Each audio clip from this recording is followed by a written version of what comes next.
आज हम श्री विद्या की बात करने वाले हैं। तो ये श्री विद्या की परंपरा चलती गई है और आपने देखा है कि शंकराचार्य ने इसको दिया है।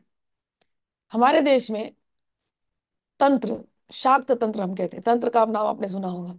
लेकिन अब ऐसा युग आया है, जो मैं कहती हूँ ना, कलयुग आया है, घोर कलयुग आया है, अंधकार का समय आया हुआ है। तो इस अंधकार के समय में तंत्र, जो कि एक बहुत ऊंचा विज्ञान होता था, तंत्र के ग्रंथ को उठा लो तो तंत्र के ग्रंथ में केवल शिव और पार्वती का संवाद होता था।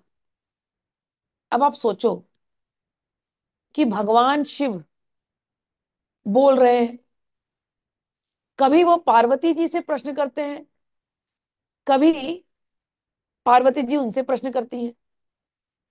तो भगवान शिव और साक्षात ज्ञान शक्ति रूपा भगवती दोनों बात कर रहे हैं और हमको तंत्र का ज्ञान दे रहे हैं। तो वो तंत्र का ज्ञान कैसा होगा? ऊंचा होगा कि लोअर कैटेगरी का होगा? बहुत ऊंचा होगा। वो तंत्र के ज्ञान में क्या कभी वो ऐसी क्रियाएं सिखाएंगे जिससे कि उनका ही अंश, हम किसके अंश हैं? हम हमारे माता पिता महादेव महादेवी के अंश है कि नहीं है?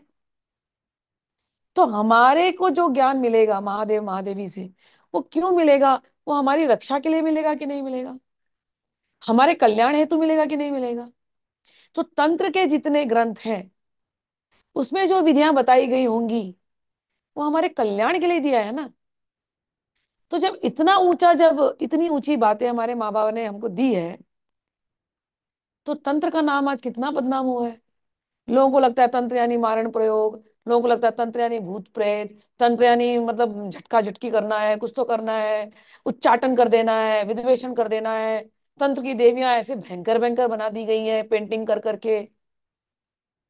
ऐसा लगता है क्या? मतलब मैं तो हैरान होती हूँ कि जो महादेव महादेवी, मतलब मेरे माँ बाबा बात कर रहे हैं वहां पर इतने प्यार से, और जब महादेव बात करते हैं कितने प्यार से बुलाते हैं महादेवी को, हे प्रिय, हे शुभानने, ऐसे कि मतलब तुम मुझे इतनी प्रिय हो, तुम्हारा आनंद, तुम हे देवी, तुम्हारा मुख देखते ही सब कुछ शुभ शुभ हो जाता है। तो माँ बाबा ऐसे प्रेम से बात करते हैं, हे प्रिय, कुछ तो बताओ। अगर किसी के ऊपर अगर गलत प्रयोग हो गए, किसी ने गलत प्रयोग का मैं बताऊंगी बाद में, तो वो बच्चे हमारे कैसे बच जाएंगे?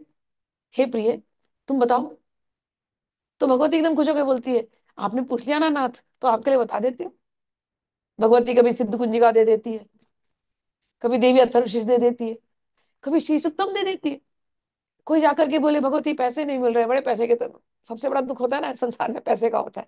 कितना भी मिले वो कमी लगता है। आज मैं यहाँ आ रही थी, तो मैंने अपने पुरानी डॉक्यूमेंट्री मेरे पिताजी के ऊपर बनाई थी, तो मैं जाकर के देख रही थी। और उस डॉक्यूमेंट्री में हम चौल से आए थे, तो मैंने फिर से देखा, चौल टू हियर। ओके। वो मेरे मेरा बेटा ना एक गाना गाता है, starting from the bottom now we are here. तो मैं अपने मन को वही समझा रही थी कि वहां से हम उठ करके आज यहाँ पर आए, फिर भी रोते रहते हैं, धन दे दो, धन दे दो, धन दे दो, धन दे दो, धन दे दो। बाबा को पता है। तो बाबा बोलते हैं, ये बच्चे न कलयुग के, ये रोने वाले हैं, इनको हमेशा धन की कमी लगने वाली है। तो हे प्रियानंद, दे दो इनको कुछ। भगवती बोलती, देती हूँ ना, श्री सुक्तम पढ़ेंगे, श्री सुक्तम दिल से पढ़े, इनका कल्याण हो जाएगा। फिर कोई बच्चा आके बोलेगा, अरे माँ बड़े शत्रु घेर के रखे हुए हैं, धन तो बहुत है लेकिन शत्रु भी बहुत है। तो बाबा बोलते हैं, अरे तुम्हारे बच्चे वो शत्रुओं से परेशान है, जरा कुछ करो। ठीक है, कर देती हूँ। बगलामुखी कवच बन जाती हूँ, बगलामुखी कवच दे देती हूँ, खड्गमाला दे देती हूँ। माँ बाबा, जिसको आप तंत्र समझते हो, माँ बाबा हमको रात दिन यही दे रहे हैं। कवच बन करके आते हैं, कवच यानी आपका ढाल, प्रोटेक्टिव शील्ड। कौन सा शत्रु देवी के कवच के सामने खड़ा रह सकता है?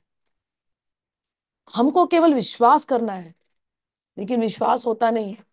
तो विश्वास दिलाने के लिए भगवती, अब वो दोनों ने तो बात कर ली, तो अब हम हमारे तक आना है ना। तो भगवती और बाबा वो खुद ही वो रूप लेते हैं, वही संतों के रूप में, तांत्रिकों के रूप में, गुरुओं के रूप में, शंकराचार्य के रूप में, करपात्री जी के रूप में, दत्तात्रेय नाथ जी के रूप में, परमहंस निखिलेश्वरानंद के रूप में, बाबा भूतनाथ जी के रूप में, अब यहाँ पर ललिता शरण स्मिताम्बा के रूप में आए हैं। उस कवच का महत्व देने के लिए, उस यंत्र का महत्व देने के लिए हमको यंत्र विज्ञान दिया।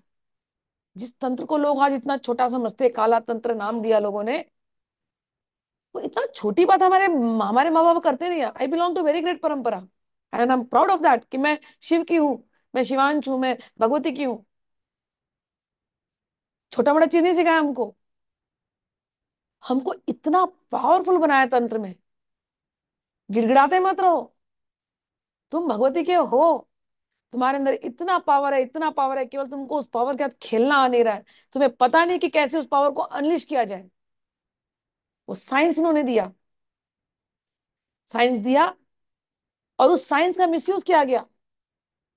और जब उस तांत्रिक साइंस का मिसयूज किया गया, वो आज जो हम तंत्र का गलत रूप देख रहे हैं, वो because of the misuse, because of lack of understanding. तंत्र की सारी लैंग्वेज को कोडेड कर दी गई थी, और उसको कोड को कोई समझ नहीं पाता।